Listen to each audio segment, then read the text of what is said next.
আসসালামু আলাইকুম everyone, welcome back to my channel. আশা করি সকলে ভালো আছেন। আজকে আমি যে রেসিপিটা আপনাদের সাথে শেয়ার করব, এটি বাংলাদেশের ট্রেডিশনাল একটি রেসিপি।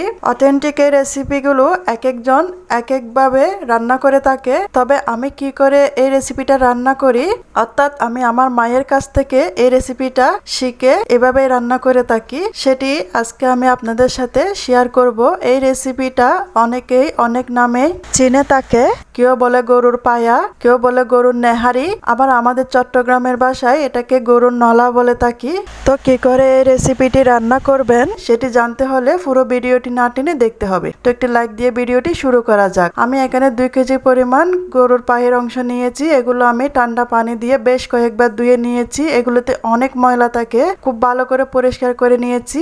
পরিষ্কার করার পর এখন আমি এগুলো 2-3 বার গরম পানি দিয়ে ধুবো। গরম পানি দিয়ে ধুলে কি হয়, এখানের ভিতরে অনেক ধরনের ময়লা বা রক্ত থেকে থাকে। রক্তগুলো ভালো করে পরিষ্কার করার জন্য গরম পানি দিয়ে ধুয়েছি 2 বার।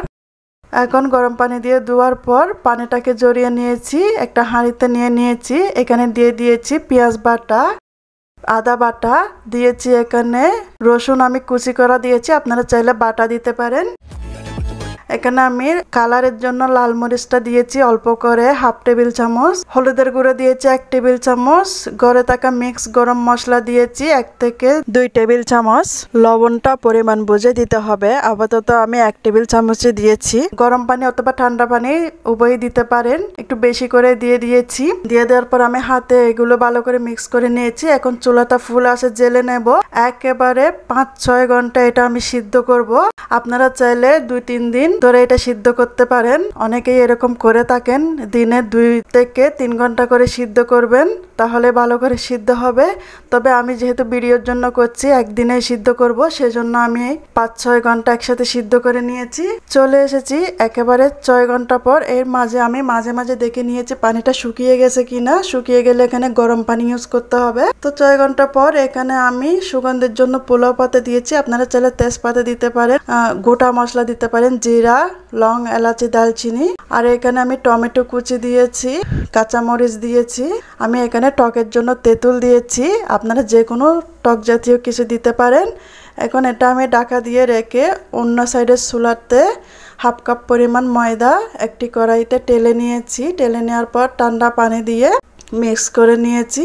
এখন আমি অন্য সাইডে নলার জুলের মধ্যে এই মিক্স করা ময়দাটা দিয়ে দিয়েছি। এটা আমি ঘন হওয়ার জন্যই দিয়ে থাকি, আপনারা চাইলে নাও দিতে পারেন। যেহেতু এটা জুল রেসিপি, সেজন্য আমি পানিটা আর একটু বাড়িয়ে দিয়েছি।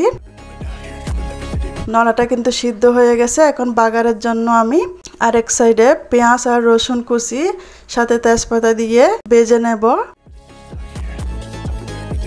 পেঁয়াজ কুচিটা কিছুক্ষণ ভাজার পর এখানে আমি শুকনো মরিচ দিয়ে দিয়েছি কয়েকটা।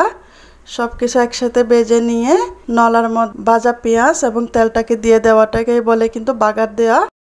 তো বাগারটা দিয়ে দেওয়ার পর আরও 5 মিনিট এটা আমি চুলাতে রেখে দিয়েছি মিডিয়াম আছে।